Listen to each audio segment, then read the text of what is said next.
This is Eric Rutan of Cannibal Corpse. You are listening to the Scars and Guitars podcast with Andrew McKay Smith. G'day everybody, thanks so much for tuning in. I have a treat for you. I have a conversation with John Brewster from the Angels to share with you. Now I appreciate that many of my listeners in North America and Europe will be unfamiliar with John, but he is one of the most important guitarists to emerge from Australia throughout the 1970s and 80s, which is really saying something given that he came out in an era that included AC/DC, and he's got some cool AC/DC stories to share with us in this chat. Now, the catalyst for the conversation, though, is a very small tour that he is doing with his brother and also the launch of a new EP titled Lives of Grace. It was released on February 24 and it features 4 tracks under the Brewster Brothers moniker, including a new recording of a classic Angels tune. Now, because I play covers myself, I'm fairly familiar with the group's material, so we talk all about that and the audience response and reaction and the enduring legacy, if you like, of his music. We dive deep into his approach to guitar playing. That's interesting.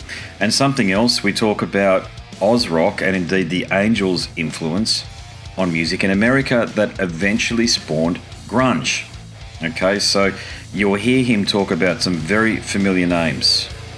I won't say here now, I want you to listen to the chat and find out who it is that he's spoken to and who's been in the audience at Angels shows.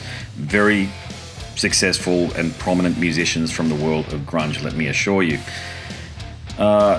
There's some other pretty interesting topics in here that were covered too, such as the band The Party Boys.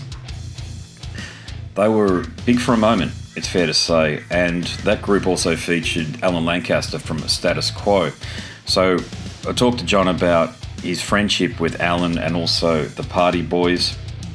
Yeah, it's a far-ranging conversation, this one here, and I haven't listened to a lot of conversations with John, but for the person who's listening who is very familiar with the Angels and John, I think you're going to get a lot out of it. But in particular, if you're unfamiliar with the Angels and John, this is a very good introduction, and I hope it inspires you to investigate deeper. On that note, I have picked one of the most iconic Australian tunes to launch the conversation. So I wanted to play a tune, and I've picked Take a Long Line, or Long Line, as I write it down on my set list whenever we're playing it. I play it most of the nights that I play. It's a killer tune. And here it is. Once it's done, we'll dive into the chat. I should add, we can only play that if you're listening via the podcast apps. Unfortunately, I can't play music on YouTube. Anyway, either way, let's get to it. Here he is. How are you, mate? Yeah, good. Mate, we're keeping you busy, are we? You know, with all the interviews and everything else and jet setting? Yeah. I've been, the band's been really busy. It's been fantastic. We're doing Byron Bay Blues Fest next week. Yeah. So let me see. Have you got me right? I've got you. There? Yep, I've got you. I can see you. I can see you clear as bell, clear as daylight. There you go. That's a better saying. Right. Yeah, that's an important point, actually, that one, because your music is beloved across Australia, as I'm sure you're aware, but it is the enduring success and the fact that your music is such a part of the Australian psyche. Does that impress you or surprise you in any way? It certainly impresses me, and yes, in a sense, it surprises me, because what surprises me and has for years is the number of young people that come to our shows. And I'm talking about, as young as like 18, I'll never forget last time we did the Governor Hindmarch, there was a whole bunch of young people down the front, and they were like about, I don't even think they knew each other, about 5 guys and about 5 girls, and they were right down the front, and we were doing the Darkroom album, which means that some of the songs are kind of rare songs, really, and these people were singing along with the words to every song. That's kind of a surprise. But I think one of the reasons why we've had this longevity is that with the songs we wrote kind of still, to me, sound like cutting edge. I don't think they sound like they belong in another era so much. And also, I think that bands always prided itself on being a really good live act. Bloody oath, yeah. I played covers. Like we mean. Yeah, I know. Yeah. Sorry, you go. Yeah. No, I was just going to say we play like we mean it. We love it. That's the thing. If I didn't love it as much as I do, I'd probably be hanging a guitar up and mowing the lawn or something. I don't know. I mow the lawn anyway. I know the feeling, mate. Don't worry. Yeah. What I was saying was I play covers, and look, I've played Long Line, No Secrets, and for a very long time now, as you can appreciate, every cover band in the country, certainly in regional areas, particularly in Queensland, Western Australia, South Australia, we absolutely have to play Am I Going to See Your Face Again? Because if we don't, we get stuff thrown at us or we get abused, basically, toward the end of the night. It's either that or Rage Against the Machine's Killing in the Name of. I love it.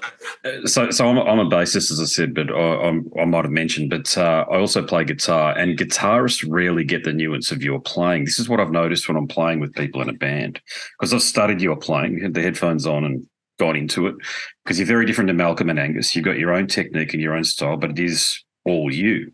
Now, as a bassist, I really appreciate that you don't rush the beat, and in this way you lean into the beat, especially when you're playing very fast. That's what I've liked about you. It's just this almost James Hetfield-esque down picking with the occasional up picking and the like. So do you agree with what I've said? And is this commentary that you've had before? Yeah.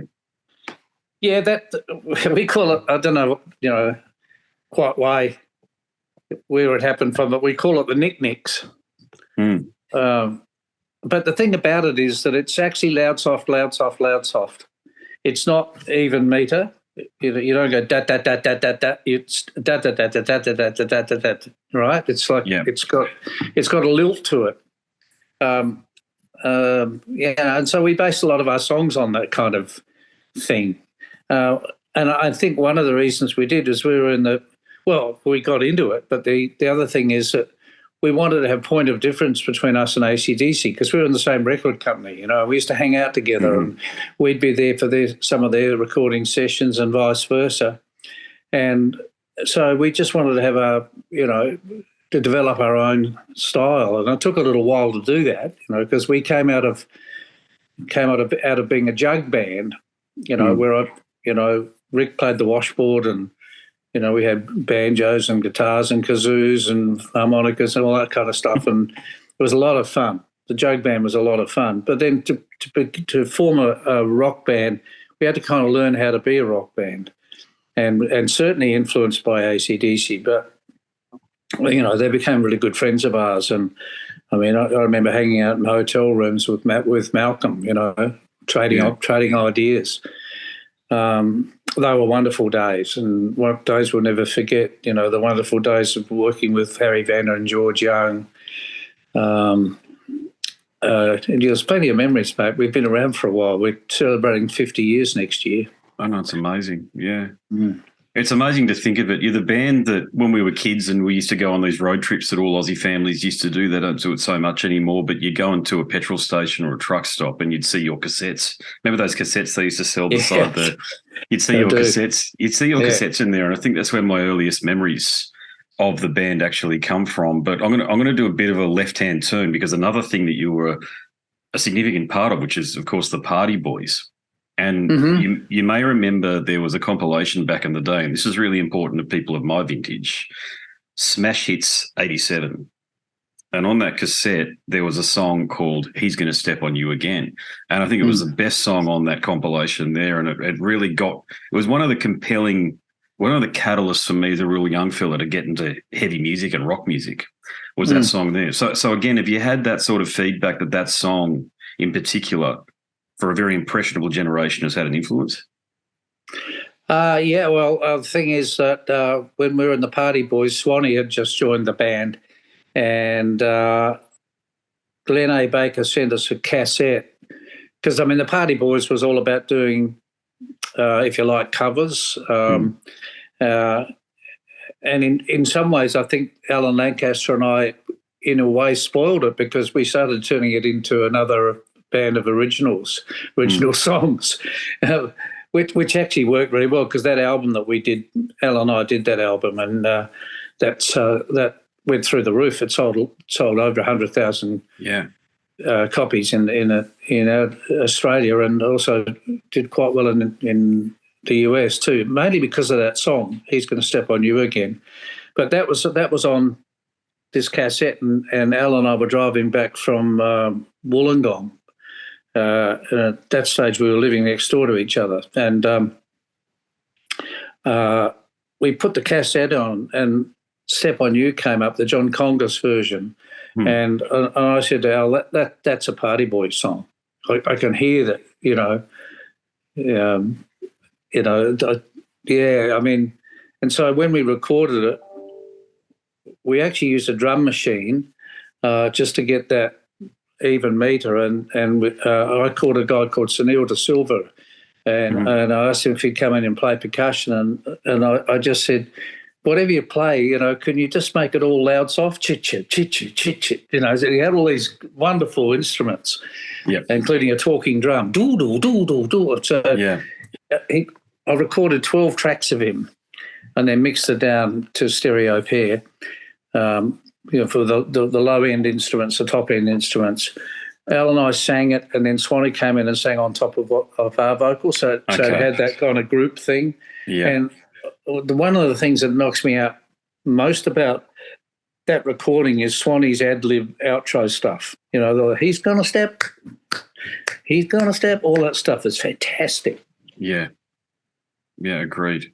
It's not a song that you hear the style and the way that you guys approached it has been replicated, is it? Because with all of that nuance that you just provided there, because there's so much going on, but you really need, here's the key word, you got to have an innate natural talent to do that, haven't you? You got to be able to do that in a rehearsal room. It's not something you can do with a digital audio workstation in front of you when you rejig everything. I guess so. I mean, Al and I sort of had approach to that song. Let me see. We kind of worked it out at home what we'd want to do, and then Paul Christie, God bless him, just decided that he was going to have a producer came in, and I said, "Well, we've got it all worked out already. We don't need a producer.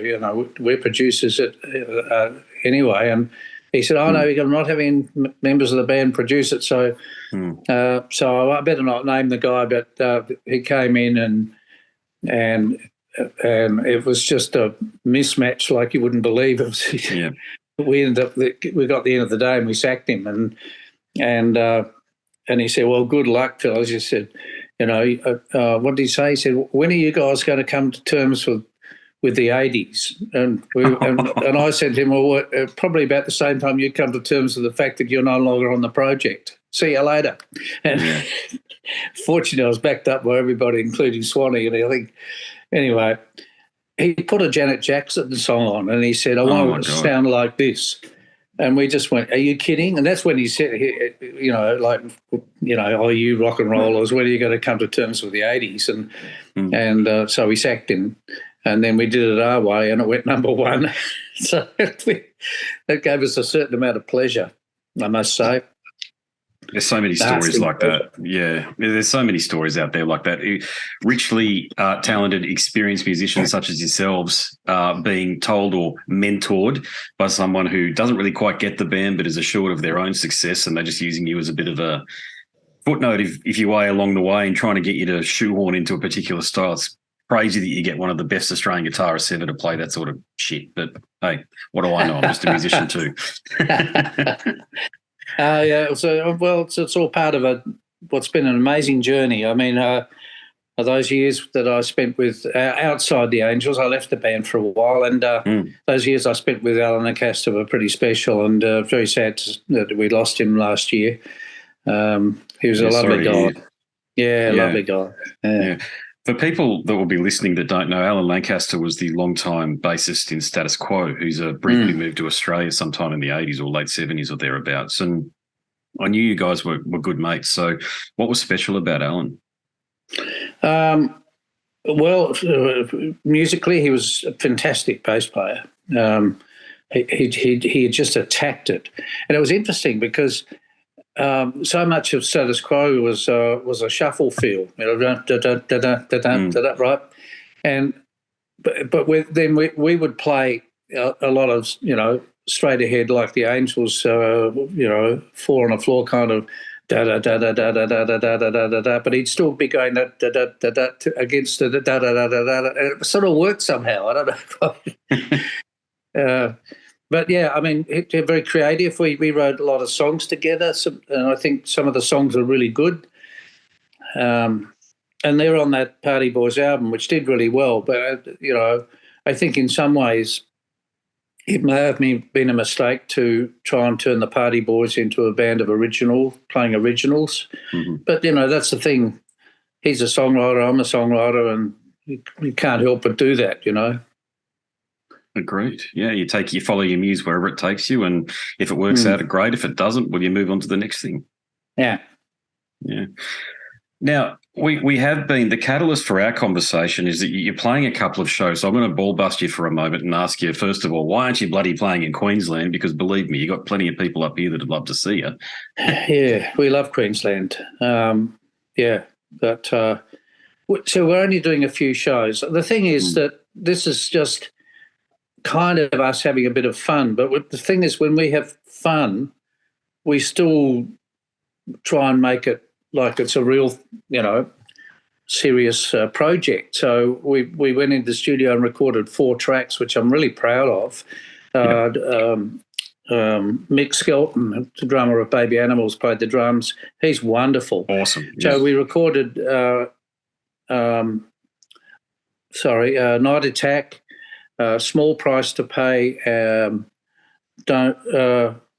what is it called? Moving On, and a song it's a Brewster Brothers song that we did for our Brewster Brothers album, Shadows Fall, called Lives of Grace. And Lives of Grace turned out so great, so we decided to name the EP Lives of Grace. The thing is that we've been around a long time, as you know, and we've got so many songs that we never get to play because most of the shows that the Angels do with Dave Gleason singing these big things, like Red Hot Summers and big outdoor concerts, etc., where you play 50 minutes to an hour and that's it. So we've got so many songs that we just went, wouldn't it be great to just go out there and play some songs that people never hear us play? And because Dave's on the road, we decided to call it Brewster Brothers Electric and have our drummer, Nick Norton, be the front guy, as he's amazing. He's a great singer. I mean, when I first met Nick, he had a band called Gangarai, and he was the lead singer, and he knocked me out. He's charismatic, absolutely fantastic, and a great singer. So so that's why we're doing it. Just and also the 2 Sydney shows that are coming up at the Bridge Hotel and Wickham Park, I think it is, in Newcastle. My son Tom's on the drums, and Tom's not a professional musician. He works as a project manager for a big landscape firm in Sydney. And he had him a pair of sticks, and he might as well have been playing all the time. He's just got the most natural feel. So he's going to be on the drums in those shows, and then we've got a guy called Matt McNamee doing the Adelaide and Melbourne shows. And, it's the sort of thing that you could turn it into something and go to Queensland, go across to Perth, etc. But we're not really trying to do that. We're just I mean, look, who knows? We'll see how the 4 shows go, and we might get to Queensland. I'd like to. But then, I mean, Sam, my son, has a little son now, Humphrey, my grandson, and so he's got a family thing going on. And one of the things I look back on, I don't have regrets, but I look back on my life for the Angels, and we used to go out for weeks on end, and sometimes months on end when we started touring America and stuff. And I think when you're a father of young children, and you go out and tour like that, you miss something, and they miss something, and so Sam loves that time off when the Angels don't play, and Dave goes out with the Screaming Jets. I don't know how Dave does it. He goes from one thing to the other all the time, that's his band. The Screaming Jets is his band, and he's loyal to that band, and he's loyal to us as well, and vice versa. So it's all a very healthy situation. But we just wanted to have an experience of having Nick be the front man and sing. You know, we're going to do things like Eat City and Nice. Don't Waste My Time, which is what a great song. I wasn't part of recording that song, but gee, it's a great song, you know. And we'll do Got to Get Out of This Place and Dogs Are Talking, Let the Night Roll On. Some songs from the 2 Minute Warning album, which I actually think is one of best albums that we did with Doc, but wrong record company, kind of didn't really set the world alight, but I think it's a great album. So we're doing Moving On and Call That Living and one other. Can't remember what it is now. Oh, yeah, Invisible Man. We're doing those 3 songs from that album. So we're trying to make sure that we don't, you know, for example, you mentioned Face Again. Well, we won't do that one, you know. That's for the Angels. That's for Dave to sing, you know. Yeah. So actually the repertoire is fantastic. I'm really looking forward to doing it because there's some great songs in there. And the thing is, we've got so many fans that they're always asking for songs that we never play. So we thought, well, let's do a few songs that people do ask for. Yeah, I'm hearing you. Yeah, and it's good-natured ribbing I'm giving you about the Queensland thing. It's just, it would be a joy to catch you guys in this sort of a format. There's this playing covers, as I've mentioned, that I do. I'm noticing it's not a renaissance, but the familiarity. And here's the thing. I remember being in a band, it was a band with a female singer. Oh, actually, I still work with a female singer, but this is about 10 years ago or so. An 18-year-old Brit asked us for Horses and Kaysan. How does an 18-year-old Brit know about Horses and Kaysan? And that'd extend to your music too. There's something enduring about Oz Rock. So here's my point around that. It's a bit of a longer one, but I've been wanting to ask you this for some time because you're at the forefront of the reasons, the catalyst behind why I'm mentioning this, okay? So look, Oz Rock, it was the precursor to alternative music in the United States. People don't understand how much Oz Rock was played on college rock radio throughout the 80s. In the United States. Yeah. Now, it eventually, and here's the key thing, it eventually spawned grunge. Okay, Nirvana, those guys, they're listening to metal, but they're also listening to college radio, which had a lot of Australian music on it. The Church, you guys, you name it, it was all there.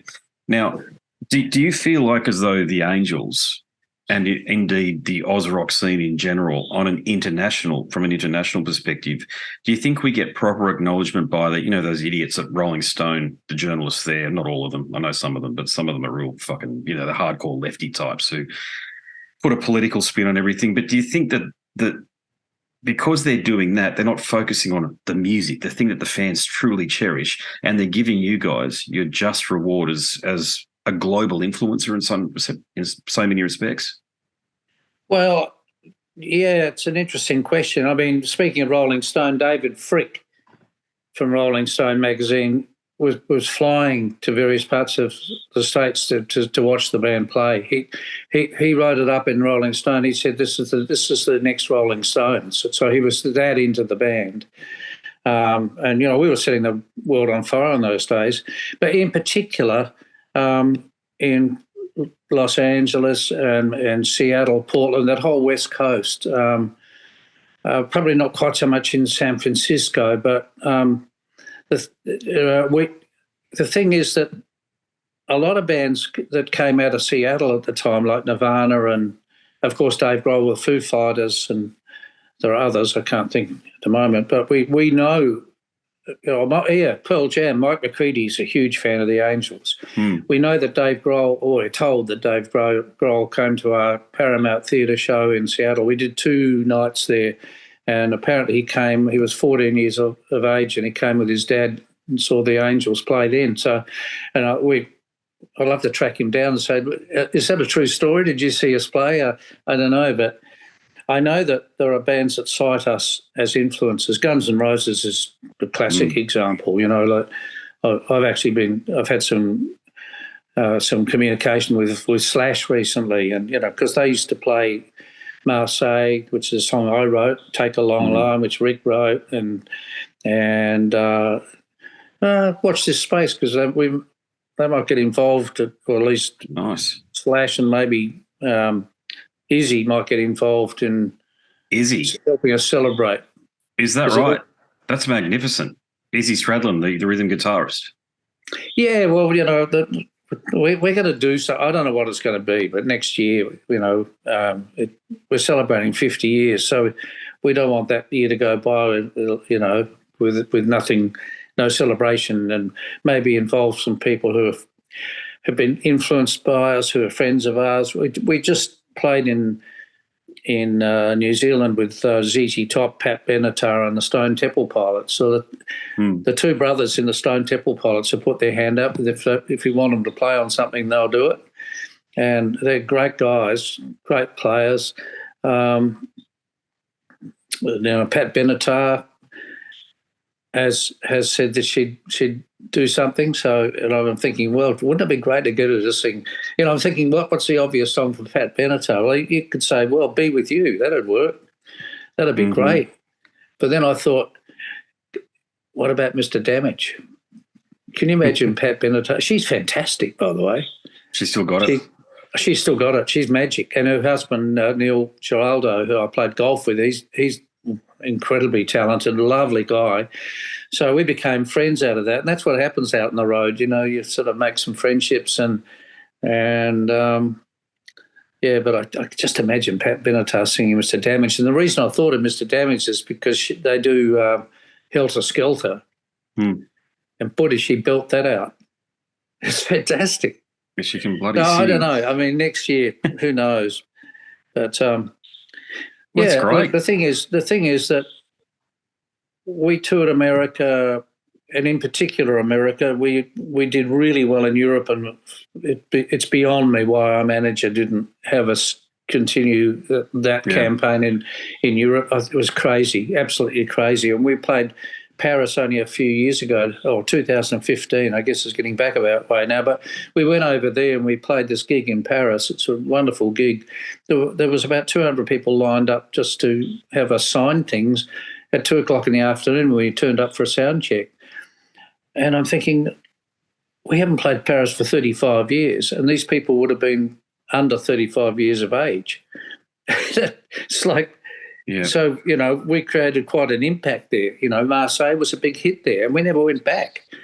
But I guess our manager was focused on America. And America was difficult because we tried to do it out of Australia, and we take our own road crew, and the costs were enormous. And we toured, and we did really well. We did a lot better than people realise. Yeah. But we didn't break wide open. And to break wide open in America, you need a lot of things that are going to go your way. I mean, I became friends of John Illsley, who was the bass player for Dire Straits.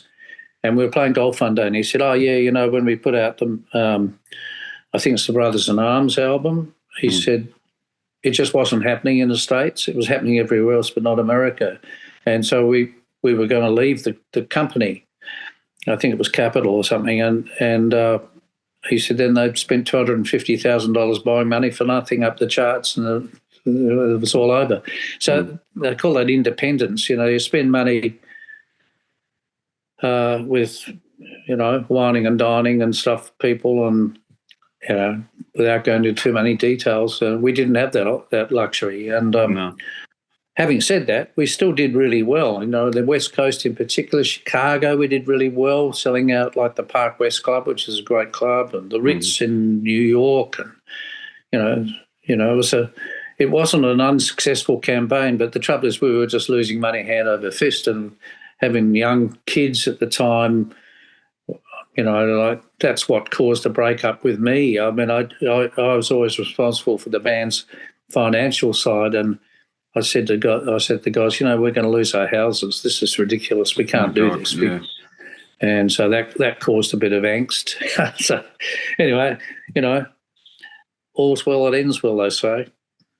Very true. Great insight into a very important part of not just your history, but Oz rock music history too, because there are so many bands that tried to break into the United States, and AC/DC, there's others in excess, AC/DC in your era, but the fact that you were successful and were still losing money says how hard a gig it really was. And people don't necessarily understand that, do they? They sort of think, the Angels didn't break in the United States. Wrong. You did. It just, the planets didn't align. Well, yeah, that's it. And let's face it, in in rock and roll, the planets have to align, you know. I mean, you know, like at our most desperate time in 1977 when it looked like, you know, we probably couldn't go on because we were getting no hits. You know, radio was ignoring the singles. Coming Down on Me, we thought was a big shot, and radio didn't pick it up. And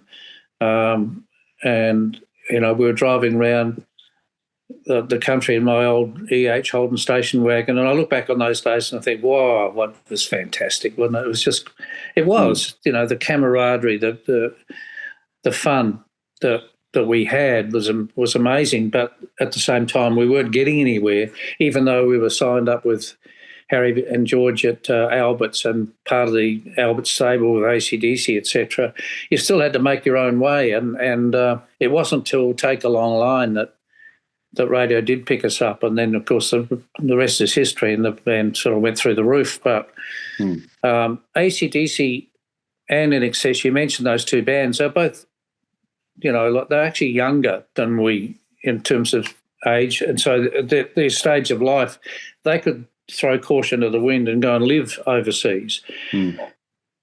And we were starting to have kids, and you know, so there was to uproot and go and move somewhere was just not on the agenda. We couldn't really do it. And the thing is that Ted Albert, with AC/DC, Ted Albert supported them. I don't think they were paid a lot of money, but they were paid enough money to live. And so they could go overseas, they could live over there, and they could do what they did in Australia, which would be just one of the greatest bands ever, and blow people away. And, you know, people would go to see Aerosmith and walk away talking about AC/DC. With no offence to Aerosmith, by the way, they're a great band too. But it's true. Yeah, that's happened. It's true, you know, and to a certain extent, that's what happened with us. We did a lot of gigs with AC/DC, and we went over really well. And in some kind of way, we almost stepped into their shoes when they left. In some ways, we literally did. I bought a guitar from Malcolm, and we bought all the Marshall amps. Suddenly, our guitar sound went from ordinary to great. You know, I'm doing a lot of reminiscing here, I know, but the thing is, they were amazing days, you know, absolutely amazing days. And I don't look back on, I guess, if you like, failure to do in America what we did in Australia with regret. There's no point in regrets. I can look back on it and say, well, it was pretty stupid to leave Albert's. That was a ridiculous move that our manager made at the time. Just ridiculous. I mean, you know, Ted Albert supported AC/DC, would have supported us too. We lost our home base, and, you know, we were part of a family. The Albert's stable was like a family. And I always felt that we let the family down by leaving them. It wasn't our idea, you know. We got talked into it. You've mentioned the manager a couple of times here, and these stories are as common as anything else in the music industry. But was he someone who was a bit older than you guys and had told you guys that he'd been there and done it all, and because he's a bit older, you guys just felt we better go along with what he says, or is it something else? Well, the guy's name is John Woodruff, and I don't mind mentioning him because I'll speak to him. I'll speak about him with respect. You know, I mean, when the band took off, he'd actually left the band. He was in Adelaide driving cabs or something. You know? Right, okay. Yeah. Hang on one sec. You're right. Hey, Chris, I'm just on a Zoom call. Can I call you back soon? Oh, okay. I was just going to get the reschedule for today if that's possible. Okay, I'm just talking to Andrew. Oh, you're still on that one? Okay, no worries. Call me after that. Yeah, I'll call you back. Okay. All right, tough, mate. Bye. He's good, Chris Marriott. He's a good fella. I like him. Yeah, he's a mate. Yeah, I do too. He gets on top of it, mate, and he organises these things. And I know it can be a bit of a thankless task, particularly with the international artists and the bloody differences in times and all the rest of it that's out there. But it's always great. I mean, he's the interface between me and you, mate, and it's always a pleasure to talk to someone of your standing, that's for sure. So, look, I'll ask a couple more questions just in the interest of time for you. I'll just finish what I was saying about John Woodruff. Oh, sure. The thing is, John Woodruff when he came back into the band, I called him. We'd just done the stage door, and there was a big crowd, and I said, so I called him and I said, you know what, it's happening. We're starting to take off. Come back. And he came back, and look, he was fantastic. He created, along with Rod Willis and Ray Hearn, he created Dirty Pool, and we started from the business end of it. We started doing door deals and making money, and it was a wonderful time. I think his decision to take the band out of Albert's was crazy, but I don't dislike him for it. He obviously thought that it was the right way to go, and he was very charismatic. He was a bit of a father figure to us.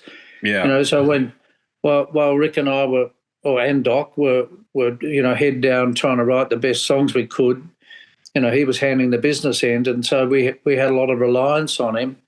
And I'm not saying that was wrong to be like that. It's just I think it's easy to be wise in hindsight, but I did feel at the time. I had a meeting with Harry Vander and George Young, and I just felt terrible. And they did too. For us to leave Albert's, and it was just a crazy move. Oh man, yeah. Yeah, I mean, we would have been we'd have been playing with AC/DC right around the world. We did it in Australia, and the crowd loved us. They loved AC/DC too. What's wrong with that? AC/DC always had that great policy that give the support band everything they want. The better they go down, the better they're going to go down. And we've always had that attitude too with bands that support us. Yeah, unlike the Kinks. Yeah. I mean, Ray Davies actually turned the PA down on us at the LA Forum because he was so paranoid about how well we were going, which I never understood because they had the hits. We were, New Kids on the Block kind of thing. Anyway. Ray Davies, there's probably a bit of substance abuse there going on at the same time as well with the paranoia kicking in around that. So half of those blokes were bloody like that, weren't they? They just didn't understand or have the insight to be aware of that. But look, I'm just mindful of time for you. Believe me, I could keep you for another couple of hours and talk about the old days and get your insight into these things. So I know you worked with Chuck Berry. You did some stuff with David Bowie. You actually handpicked the band as well. So people out there who are listening and watching later on, like I'm just saying, get into what, especially because most of my audience is in the United States and the UK. So if you're not familiar with the Angels, I will actually put a song on up front if that's okay. I'll put on Take a Long Line or what have you. I'll put on one of the classics, so that people can get some insight into what we've been talking about up in advance. But, mate, my final question for you is, mate, when's the book coming out? Because, please, something's got to be in the works of the great stories you've got. We have a book out. Okay, my bad. Okay, what's it called? It's called The Angels. What is it called? Brothers, Angels and Demons, I think.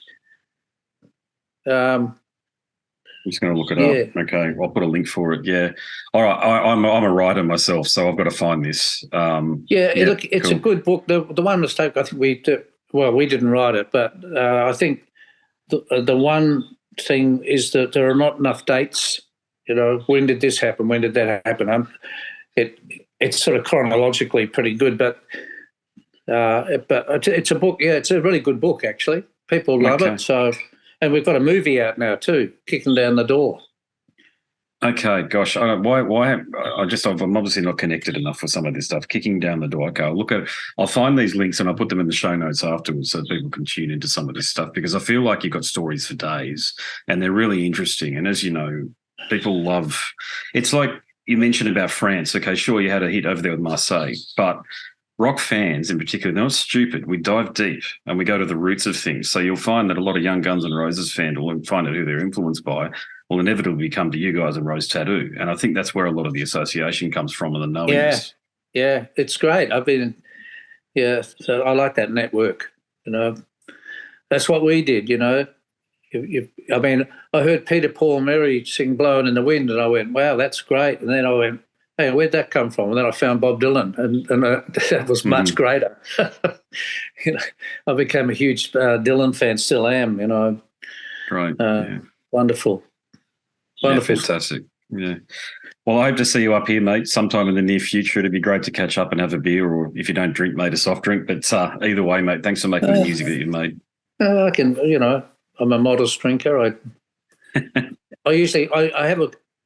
have a glass of wine on stage when I play, but I start all the songs, so I never get a chance to drink it. So when the show's finished, the glass of wine's gone down by about half, and that's it. That's it for me. So, which is probably a good thing.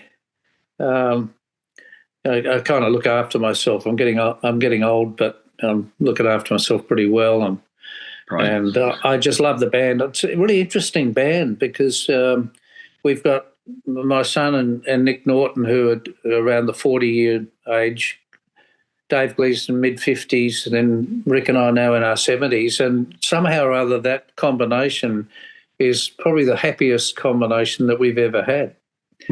There's no arguments. It's just wonderful. And, this Brewster Brothers Electric thing we're doing, I'm really excited about. I'm sort of jumping out of my skin just really because I can rely so much on the musicians, and I know that, we'll do those songs justice. And I haven't played Eat City since it was a single, but it's a good song. Great track, yeah. Great track. They're all good, though, John, let's face it. All of your albums are bangers from start to finish. Thank you very much. Listening to your guitar playing, any young guitarists out there that want to learn rock guitar 101 and they're you want to get away from the Angus and Malcolm thing, because let's face it, it's been done to death. Listen to what John's done, because you've written part of that book, mate. You've certainly, in the great big book of rock guitar, mate, you've at least got a couple of paragraphs somewhere in amongst the chapters there, so... Well, that's very kind of you. Thanks very much. I'm a rhythm guitar player, and I love being a rhythm guitar player. Rick said recently to our friend Peter Hanley, he said, I hate John. And he said, why? He said, because when we go out on the road, John just tunes his guitar, walks on stage and plays, and he plays it all perfectly. He said, I got to rehearse for 3 weeks before we go. I know the feeling on that front, yeah. Yeah. I know, yeah, you want to, yeah, I can tell it's a natural thing for you. It's just something that happens, like you're saying, but it's clearly gone through to your son as well. You talk about that natural, it's about the rhythm. Yeah. If your right hand, it's the right hand thing. With your picking finger, it's not really he thinks it's about if you're right-handed, it's about the left hand. It's not, it's about this one here. Even the way, where's my pick? Where is it? How far you hold it in and down and the gauge you're using, all of that stuff. It's all part of the mechanics. Oh, yeah. Yeah, it is. It's and at the end of the day, you walk onto a stage. I go 20 years younger when I stand on stage with the Angels, or the Brewster Brothers Electric for that matter. We've already done one show and it was great. But, I wake up the next morning and I'm back to 20 years older again. That's okay. I'm doing all right. It's lovely to talk to you, Andrew. Great. It's been an absolute pleasure, John. Yeah, I do hope we can meet one day and share that and have that beer. So yeah, but thanks for doing what you've been doing, mate. It's very meaningful, and you've made a very positive impact on a lot of people's lives. That's very kind of you. Thanks a lot. My pleasure, mate. No worries. All the best and everything, and catch up soon. Okay. Cheers. Thanks, mate. Catch up. Cheers. Well, there he is, ladies and gents, John Brewster. What a fantastic fella. I was talking to my drummer last night and he mentioned here we go. He mentioned that he'd met all of the members of the Angels and the other guys wouldn't give him more than 2 words, except for John. John did. John was quite happy to have a chat to him. It was many years ago when that happened, and John just seems like an awesome fella, very well-rounded guy, and one of those guys that you're just glad success in some way happened for. Killer guitarist too. Okay, so that's that. And if you like that conversation, there are many more just like it over at scarsandguitars.com. And if you like listening, maybe you like reading, because I have written a book all about the podcast, Scars and Guitars Volume 1, Conversations from the World of Heavy Metal and Beyond. I guess this is the Beyond part, given it's right into Oz Rock territory. John might even feature in my next book, actually. That's a good idea. Look, you can click on the link in the banner and you'll be taken to a marketplace of your choice. You can download a sample, and if you do complete the purchase after you've tried before you buy it, please do hit me up, because I want to thank you personally. And on that note, here's some more information about the book. But before we get to that, I need to bid you a fond farewell. My name is Andrew Mackay-Smith, and I'm the host of the Scars and Guitars podcast series. Until next time, it is a very goodbye for now. This is Eric Rattan of Cannibal Corpse. You are listening to the Scars and Guitars podcast with Andrew Mackay-Smith. I've been the host of the Scars and Guitars podcast since 2017. The first musician I interviewed for the show was David Vincent from Morbid Angel, and things have just snowballed from there.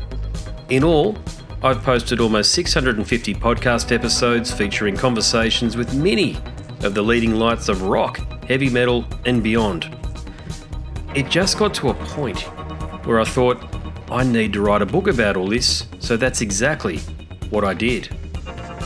In Scars and Guitars Volume 1, you'll read a heap of deep reveals and commentary, such as Des Fafara talking about Coal Chamber and why the band will never return. You know, if you're a band just starting out, you need to hear me.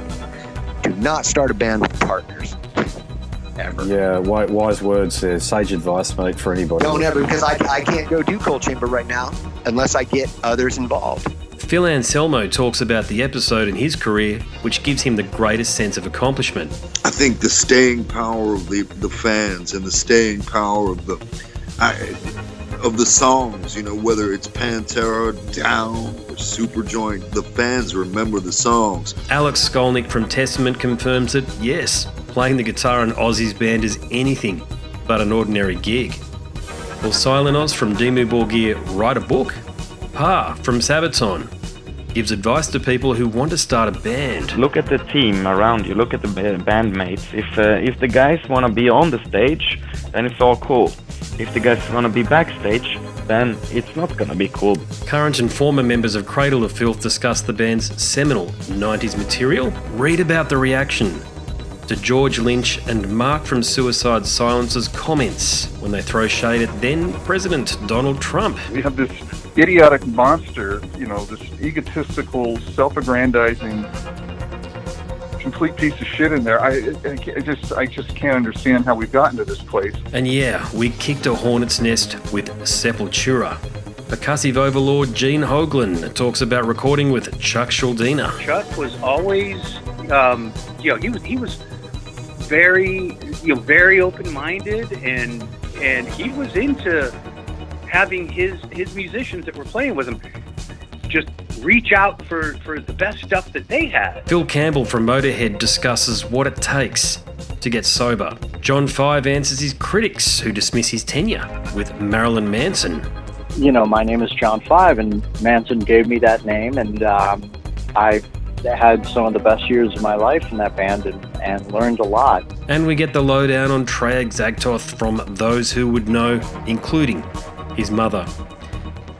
All across Scars and Guitars Volume 1, there are moments of tension, relief, tragedy, exhilaration, and throughout it all, you'll obtain insight that I believe no one else has managed to obtain from many of your favourite artists. So treat yourself. Scars and Guitars Volume 1 is currently available as an ebook with a print edition on the horizon. Follow the links attached and download a sample. I'm sure you'll be compelled to read the whole book.